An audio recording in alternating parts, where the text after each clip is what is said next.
there should be 57 students, right? So there's a big class. So as I told you, I won't be there. So another teacher will be there, right, to look after you, right, after you. So in case you have any questions, let me know today. Now the test format, so the paper consists of two parts, section A, section B. And you need to answer all questions in both sections. Section A, which is MC, 20 marks, okay, out of 50, 20 marks. So we have 10 questions, so 2 marks each. You need to choose the best answer out of the 4 optional choices and write it on page 5, right? Page 5. So when you see the test paper, you see that, okay? Now, always choose one best answer. Now, be careful, the answer is singular. Because last time I got a student, they said, okay, why don't you give me mark? And I said, because you've got 2 answers. And then she said, oh, one of them is correct. Even though one of them is correct, you are cheating, right? So the question asks you to choose the best answer, one answer, singular, right? Never give me 2 answers for me to choose. Okay, you're cheating. So no marks were given. Don't argue, right? Don't argue. No marks were given. Is that understood? Section B, case study questions, 30 marks. Now I'll give you a case study article. Read it carefully and answer the 3 questions that follow. And then you write section B answers in the space provided on pages 6 to 10. Wow, plenty of paper, right? Plenty, okay? Actually, you need not write that much, so later on, I'll let you know how to write answers that can score higher marks. So answers must incorporate relevant examples cited from the article to illustrate the theories on concepts. All right, is that clear?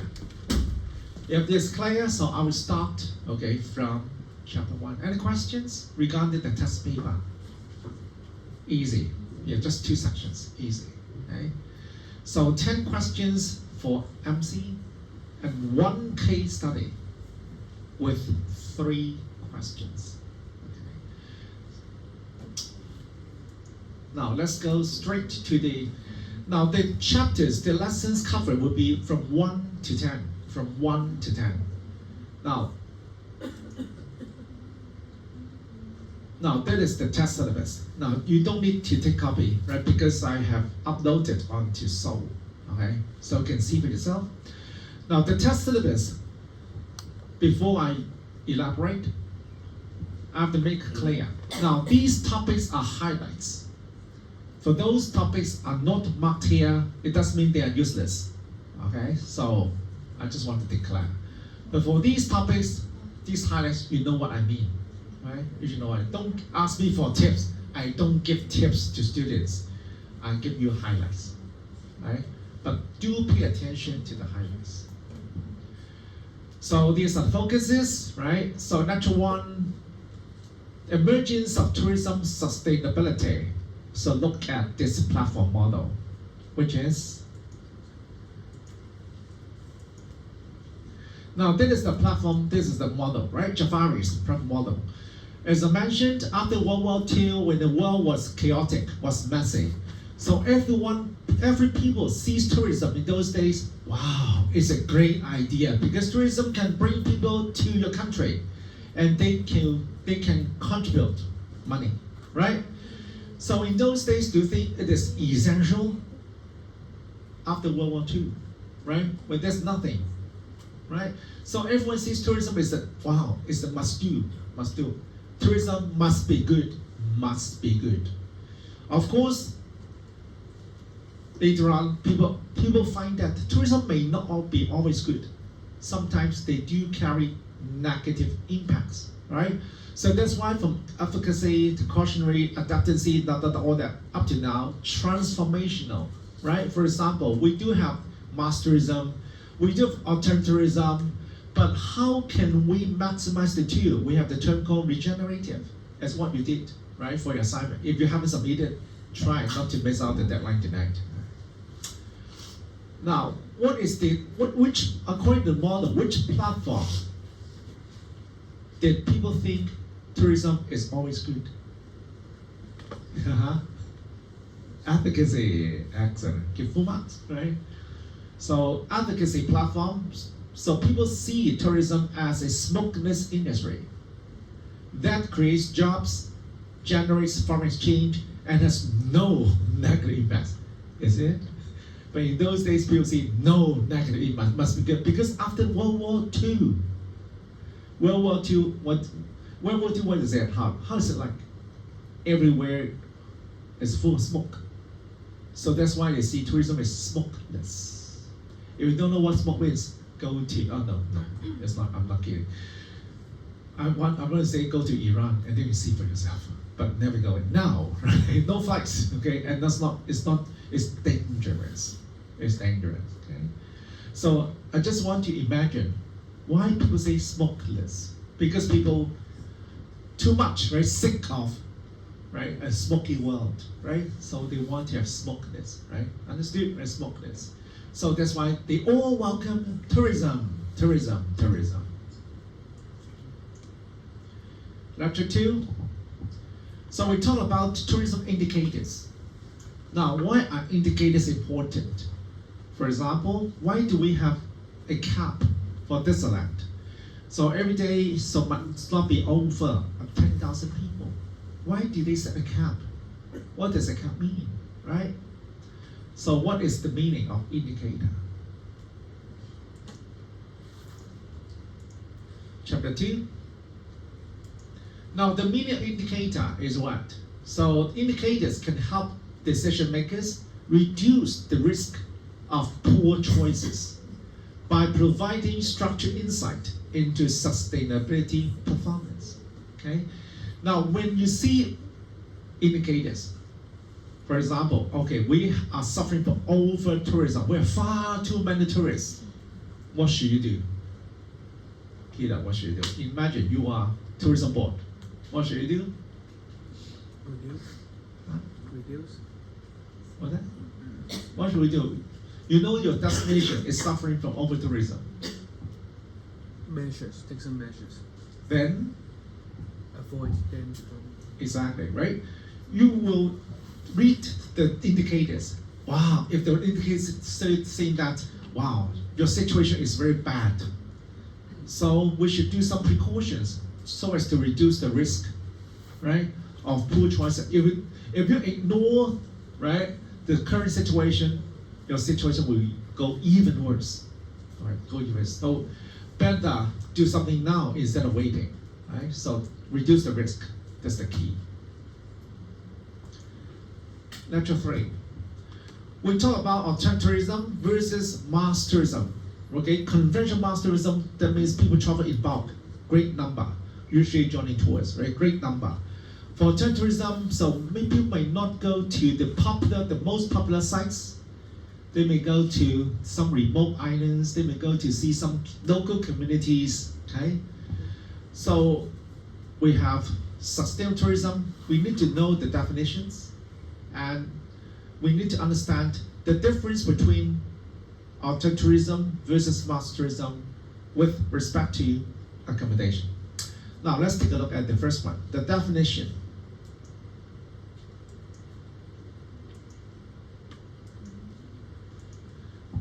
Now, definition of sustainable tourism. Wow, that is the one. So, tourism that balances economic, social, and environmental impacts. Tourism that balances economic, social, and environmental impacts. Okay? So that economic benefits for local population are not achieved at the expense of social degradation or severe environmental harm. Understand that? Right? Very straightforward, right? We need to keep the three aspects balanced, right? Economically, socially, environmentally. So that while we are enjoying the benefits from the economy for local people, And this enjoyment should not be at the cost of social degradation, harmful effect to society, or severe environmental harm.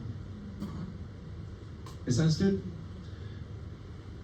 Now, some destinations, they like to have more tourism money. So without any limit, they receive more and more tourists. As a result, over tourism. Then the local people are sick of it.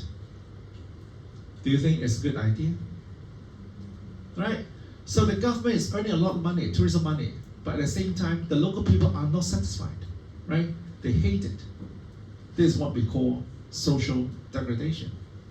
Right? Not to mention environmental harm. This is obvious. Right? This is obvious.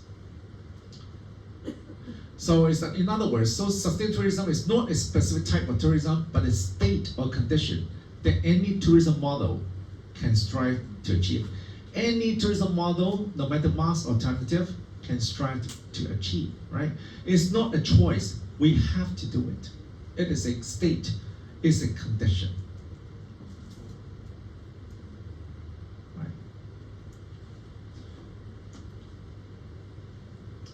What about accommodation?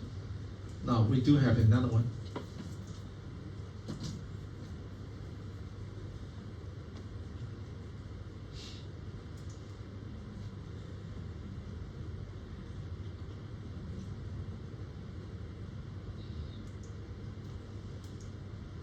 Now, in terms of accommodation, between alternative tourism and mass tourism, who owns those lodging facilities? Mass tourism, where will you stay? Master, where do you stay usually?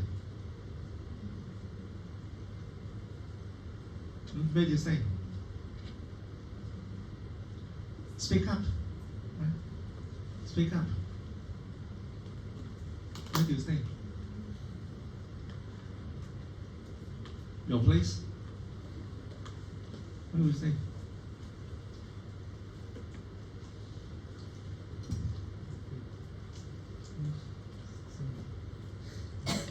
Anyone? Right, don't waste time. I don't have much time left. What do you say? Forest. Mass tourism. Mouse.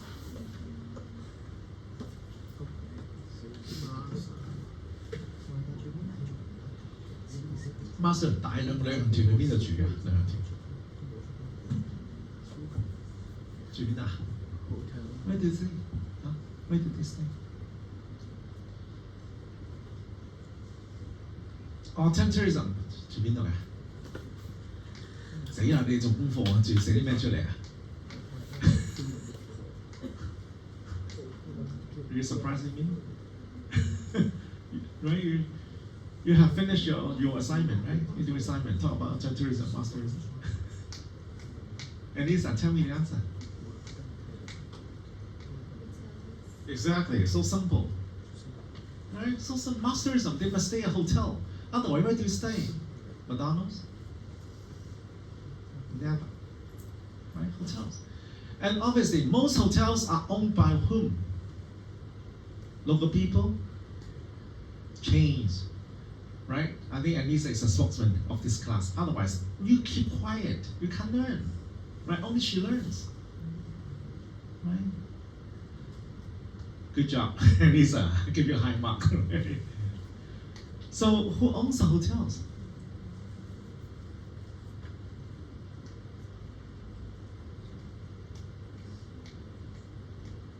Usually, when you talk about big chains, right? Shangri-La, Intercontinental, Sheraton, what are these?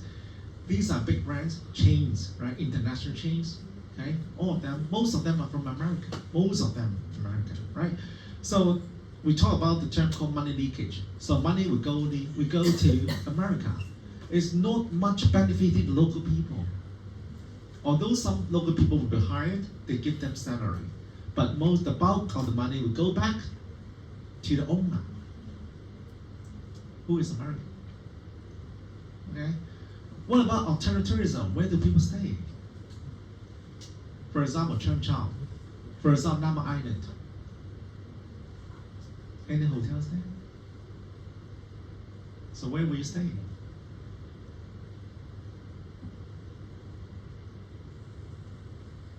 So in Hong Kong, we say villas, 係嘛？一棟舊 villas. So only those villas, 邊個擁有啲 villas？你俾錢俾邊個啊？Exactly, local residents, right? You know it. I think most of you know the answer. Why don't you speak up? It's waste time. So the alternative tourism accommodations are controlled by local small businesses or residents, right? Local people, residents, or by the local community, right? So that's why I say that when the money goes to the local people, it is more beneficial, right? It's more sustainable. I would say more sustainable. 唔係外國財團攞走晒你嘅錢，本地人分享大部分嘅成果。So that's about the accommodation. Now, number four, facilitating sectors. So when we talk about sustainable tourism, we take the, for example, in terms of travel agent, right? In terms of mode of transport, how can we behave more sustainably? So these are facilitated data. What are the industry players? What can they do? What can they help? In terms of cruise ships, what are the issues? What are the issues?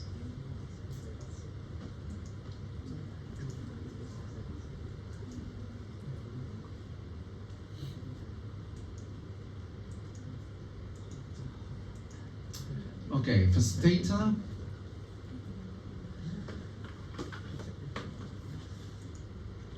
Now the cruise ship issues. Now cruise ship.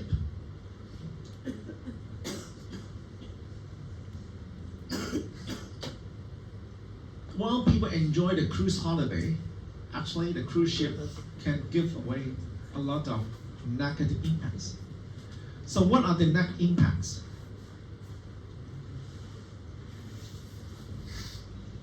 So number 4, I highlighted. Reducing economic benefits to the broader local community where all expenditures on drinks, entertainment, etc. are captured by the cruise lines. So do you understand that? Keep it. You are lost. Huh? Where's money going to? Company. Which one? Cruise company. Exactly. Right? So is that beneficial to the local community? No. At all? No, why not?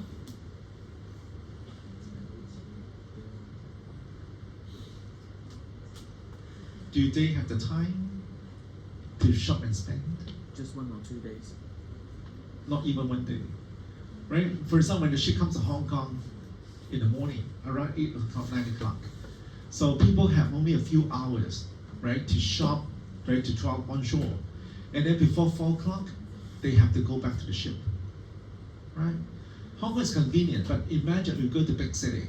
You need to spend much time on travel between the cruise terminal and the city center. Right? For instance, in Rome, 2 hours from the cruise terminal to city center, around 2 hours. Back and forth, 4 hours. How much time do you have on shopping? Right? Even though you want to spend money, you have no time. Okay, so that's why a lot of people are criticizing cruising. Actually, they contribute very little. As a result, a lot of countries are banning big cruise ships. I told you before, Venice, Amsterdam, right? So they stop the big mega boats to go to the city center. If your passengers don't stay overnight at the cruise ship, right? If don't stay overnight at the destination, so you need to pay a tax or a fee. For example, Venice, they charge you €5, right? If don't stay overnight, €5. Day tripper.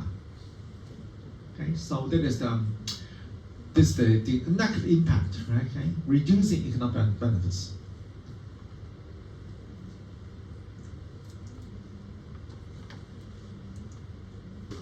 Next, chapter 5. Now, attractions for sustainable tourism. We have talked about an ownership model, right? So on ownership model, usually there are 3 sectors owning the attraction. What are the 3 sectors. Ownership model. The three sectors are public, private, and voluntary. Right? Now, regarding the three sectors, if I talk about the motivation, the objectives, can you see the differences? For the public, that means government. Why some attractions are owned by the government? For example, museums. For example, parks. For example, public libraries. Right? For example, all these, like Hong Kong and outside the same. What is the purpose of owning these attractions for government? What is the purpose? Is it for money? Is it for money? Of course not. What is the purpose? You can see here. The priority, conservation, right, for government. So we provide museums so that people can enrich their knowledge. For example, M+, for example, Past Museum, right? When you go past museum, at the moment they are having exhibition of ancient Egyptian civilization. So if you go there, you understand a bit more about overseas ancient civilization. Why is Egypt so fascinating, right? How did they preserve mummies, right? So this deepen and enrich your knowledge, okay? So the purpose obviously is not for money, it's for conservation, right? Protect the heritage. Number two, what about voluntary 志願團體, like charity organizations, for example, Jockey Club? Why did they give money to tycoon? Right? Why did they give money to tycoon? For what? For money? The same. Conservation. Right? The same. Conservation. They are not working for money. Right? They are not for money. What about private? Like this land. What is the purpose? For what? What's it for? Money. Or make be specific profits. 賺錢. Right? 賺錢. All the private organizations, they work for money. Profits. Okay, that's all. Chapter 6, spatial strategies for destinations. So when we talk about spatial strategies, we have talked about front stage and backstage. Now, as a tourist, where do we go? Front stage or backstage? As a tourist, front stage. What about the backstage? Who are staying there? Residents. Yes, local residents, exactly, right? Local residents.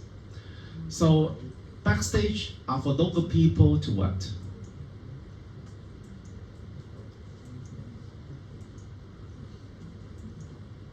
Now, here we are. So, backstage, right? So this is for local people, right? So, these are spaces where the everyday life, local people, right, are given priority. They go there for relaxation. When you after work, after study, and then I think you might go back home, right? When you go back home, what do? Take a sleep, relax, right? So this backstage. I don't think you allow tourists to go to the place, right? Am I correct? Because yours is a backstage. So tourists should go to front stage, right? Should go to front stage.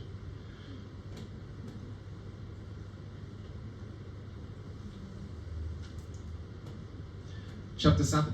Wow, this is a big chapter, right? You can see a lot of,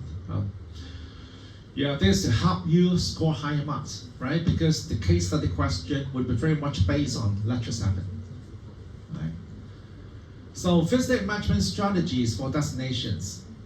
You need to pay attention to how do we manage visitors in case there are too many tourists or there are too few tourists. So how do we manage? So we have different type of strategies, right? For example, the first one, visitor management strategies. The question will ask you to come up with strategies to solve the situation, right? From the case study. Now, when we talk about strategies, we have learned 1, 2, 3, 4 strategies. The first one is visitation caps. Now, in terms of visitation caps, what can you do? You can choose from, for example, you set some formal quotas, right? You set the limit to number of people in a group. Okay? Say, all the time, only 15 people are allowed, right? That's quota. So if you have more people entertained, maybe you can enlarge it to 20 people at a time. No, that's the quota, right? That's the quota. Oh, sorry. Quota is the number, right? It's the number of groups. Group size limits means number of people, right? How many quota in an hour? So every hour I only receive 4 groups. Each group can stay 15 minutes. So what's the quota for every hour? Only 4 groups, 12 groups. How many people in a group? So that's the group size, 15, right? Group size. Number 3, another measure might be entry and user fees, right? For example, have you heard the news last night from the Hong Kong government? In view of the Golden Week, May, 黃金週, right? We're anticipating a lot of people, right, coming to Hong Kong. In order to stop them from sleeping or misusing our public facilities, so the government is now imposing a fee. If you want to stay at the campsite, you need to pay a fee, and then you need to apply online, and then you need to pay a fee. What is it?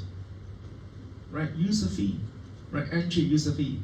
Just like what's happening around us, right? For example, in Japan, I told you, so when people want to climb up Mount Fujisan, we need to pay now this user fee. When people go to Rome, right, to see Trevi Fountain, to take picture of Trevi Fountain, 許願泉, they need to pay a fee, €2, right? So these are examples of user fee, not user free. Lastly, infrastructure controls. For example, if you have too many tourists, how can you limit the number of tourists going to your city?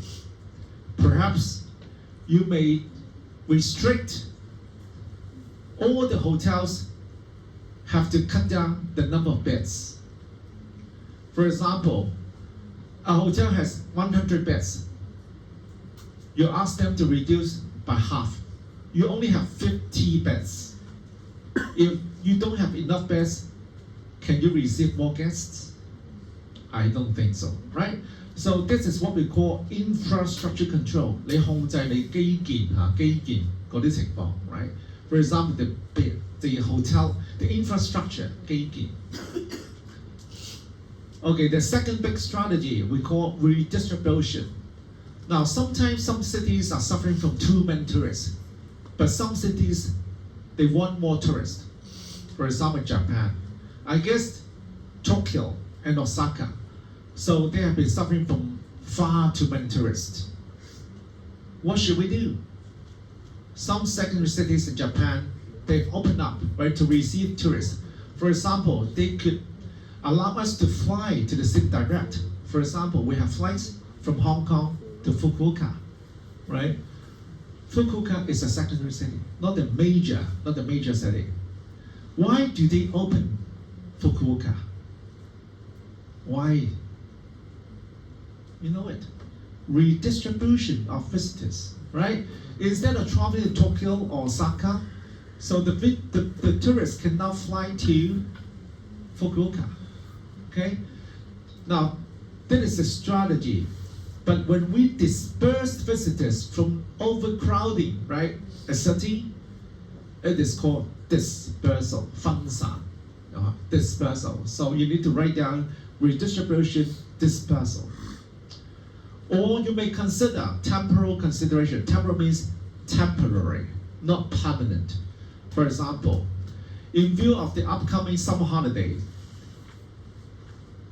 so in Nara, 日本奈良, so a lot of people might take some public buses to visit the temples. So the local government encouraged visitors to take morning buses, for example, 7 o'clock. Why? Because you can enjoy a 50% discount of bus fare, right? But this measure can only be applied in summer holidays. That means after some holidays, can you take the 7 o'clock one with half price? No way. So that is a good example of temporal consideration. Temporal will not stay forever, right? 暫時性嘅措施 temporal consideration. Last, and then second last, we might want to do education too. Sometimes we need to persuade people to act accordingly. Sometimes, for example, promotional campaign like be a good host or be a good visitor or be a 文明旅遊 right? So all these are examples of education. We use persuasion to convince visitors to behave better. For example, try to respect the local customs, right? Try to learn local language. For example, people like to learn Japanese so they can enjoy Japan, right? So this is a kind of persuasion. We learn and then we can understand more. Lastly, target marketing and de-marketing. If you are under tourism, if you don't have enough tourists, you may promote more. We call target marketing. But if you have far too many tourists, what can you do? We will say de-marketing, right? We use some measures to discourage visitors. Discourage. How is that? For example, if you are charging, right? If you're charging tourists every night €1 住房費. In addition to your room charge, you need to pay €1 if you stay one night per person. So this is hotel tax. But you want to discourage visitors from coming. What should you do? The government might want to discourage visitors from coming by charging, instead of €1, maybe €20 one night.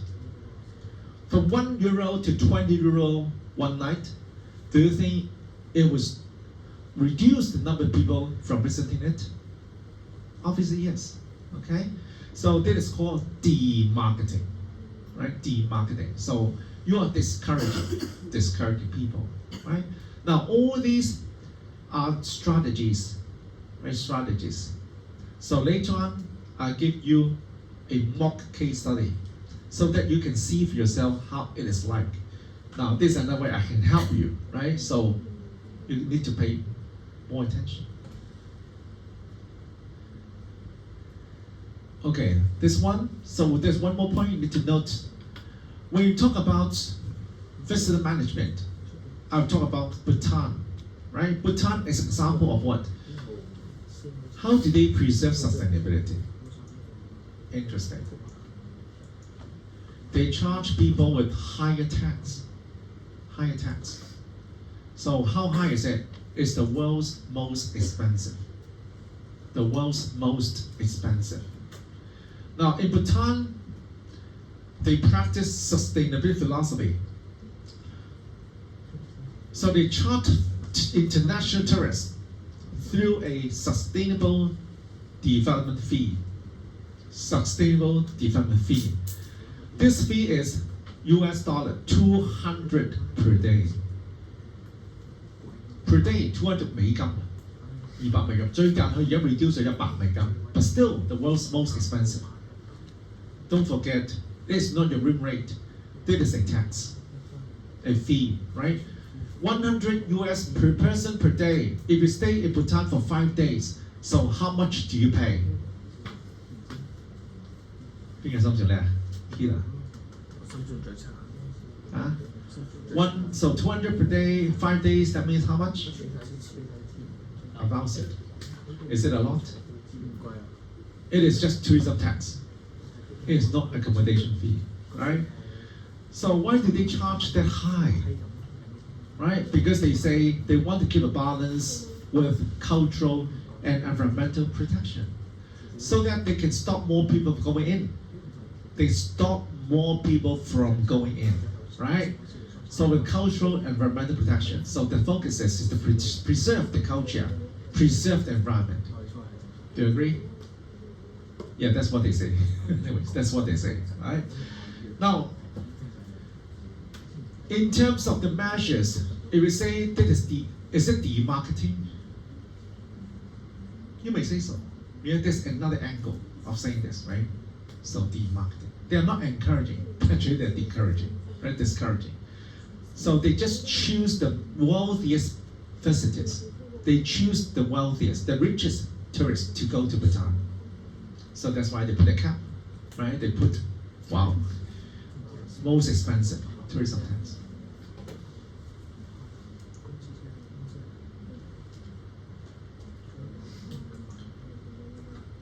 Okay, now chapter 7. I've mentioned, right, the case study questions. So we have gone through the strategies, remember, right, the strategies. So these are, you want to see the details, you need to go back here, right, the details. Vis-a-vis infrastructure, right, control, redistribution, dispersal, temporal considerations, education, through preservation, right? So these are things that, and lastly, demarketing, right? Demarketing. So what is demarketing? So simply discouraging certain customers or customer groups, so either temporarily or permanently, they discourage people, right? Demarketing. Marketing is good, demarketing is the opposite, right? Marketing is, we need more people, that's why we want marketing. Demarketing, we want less people, discouraging. Okay, last one. So that's what we just learned this afternoon.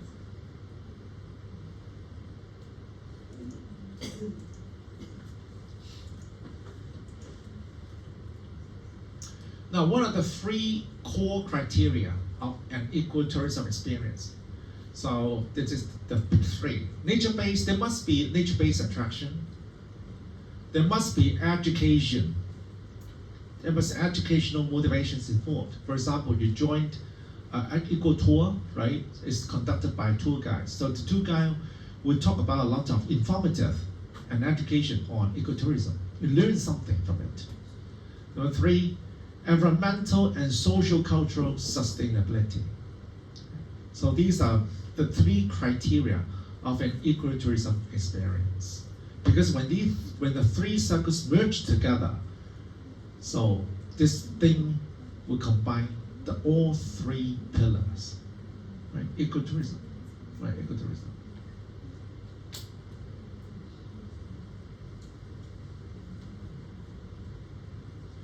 Now, how to distinguish ecotourism from nature-based tourism? Easy, for example, through education and learning, right? Nature-based, you just go to seaside, that's nature-based tourism already. But have you learned anything? May not be, right? So if you join a tour from ecotourism, so you can learn something new, right? So that you can enhance your understanding of nature, of what ecotourism means. Okay, so education and learning. Okay, that's it. Any questions concerning the 8 chapters? Very clear, right? So you want to reread, go back and then study soul, right? The darkness of soul. Okay, here comes the case study. Now, on the test paper, so you have a similar case study, similar, but not, of course not the same, right? So this one talks Venice. In reality, we talk about another destination, okay? But I'll give you an article, right? And then and then here we have 2 questions in the test. 1 more question, right? But it's quite similar. Name any 5 negative impacts of tourism on Venice based on the case study. 10 marks. 5 negative impacts of tourism on Venice based on the case study. That means you have to answer this question using the facts quoted here. Don't use something like Japan, Tokyo. Why? Because it's our focus, right? You are asked to quote examples from this article. Only use examples from this article. Second question, you discuss the 5 visit management strategies that destination managers in Venice could use to reduce net impacts mentioned above here. In your answer, incorporate the responsible travel measures from the case study article, right? So again, you need to quote examples from here, plus the strategies you just learned, right? And the measures, the strategies and the measures, plus the examples from the case study to illustrate the theory and the concepts. Understood? If yes, I give you 3 minutes. Try to read the passage and try to do it now. If you know how to do it, so you won't be panicking on Monday.